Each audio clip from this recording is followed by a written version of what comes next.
Bugun bahslarida anchagina mustahkam jamoa hisoblanishadi. Men biroz avval aytib o'tdim, Tojikiston so'nggi yillarda ancha katta qadam tashladi oldinga.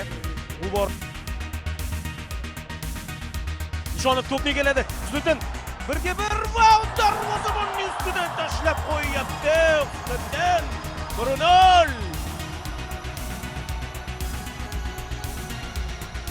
Ochig'i hozir men zarbasiga tayansa kerak, kuchli zarbani amalga oshirsa kerak deb o'ylaganman. Bunda ancha kuchli va aniq zarba bor. Lekin ahamiyat bering. Zarba beradigandek, ammo chalg'itib darvozabonning ustidan tashlab qo'ydi. Mana buni ko'rib yana chiroyliroq bo'lishi kerak. 1-0. Nishonov boyiga men endi bemalol ayta olaman. Gap yo'q, qo'l berilmagan. Qo'pollikni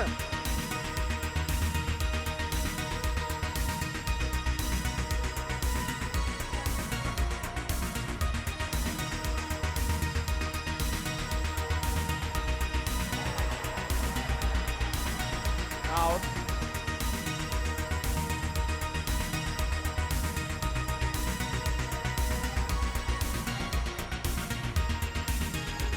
Kuchli zarba.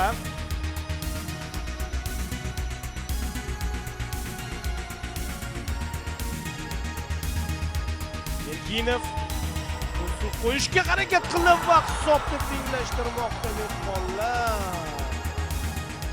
Muhammad Askarbekov hisob tenglashdi. Qayerdandir paydo bo'lib qoldi Muhammad Askarbekov. Chap oyoqda to'pni to'xtatmasdan to'p darvozaga yo'llashib, mana bu yerda vaziyat murakkab emasdi o'zi aslida.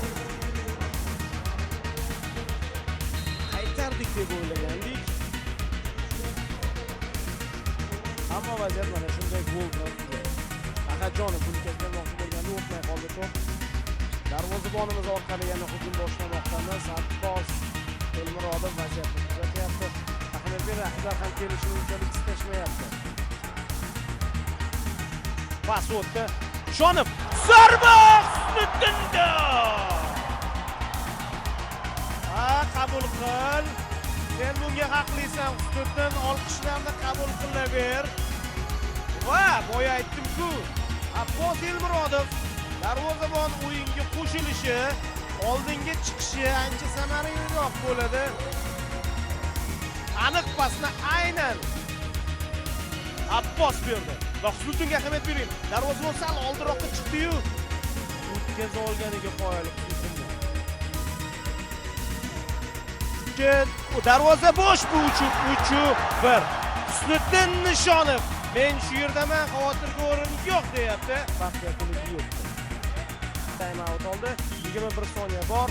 O'ynovchi darvoza bo'sh, bu 3-1. Husniddin Nishonov. Men shu yerdaman, xavotirga o'rin yo'q deyapti. O'zi ham kuchli golni rasmiylashtirgandan keyin aytadi-da. O'zi olib qo'ydi, o'zi darvozani ishg'ol etdi. Time out olishdan maqsad boshqacharoq edi O'zbekiston Malinada. U bitta goldan umidi bor edi va hisobni tenglashtirishga harakat qilmoqchi edi. Lekin bunaqa tarzda vaziyat o'zgarib ketishini o'ylagan edi, albatta.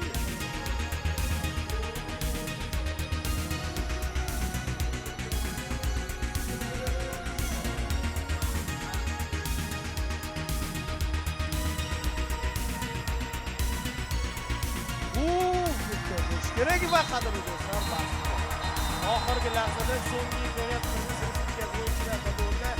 Lekin vaziyat bartaraf etildi. Bahs tugadi. O'zbekiston hamda Qirg'iz Respublikasi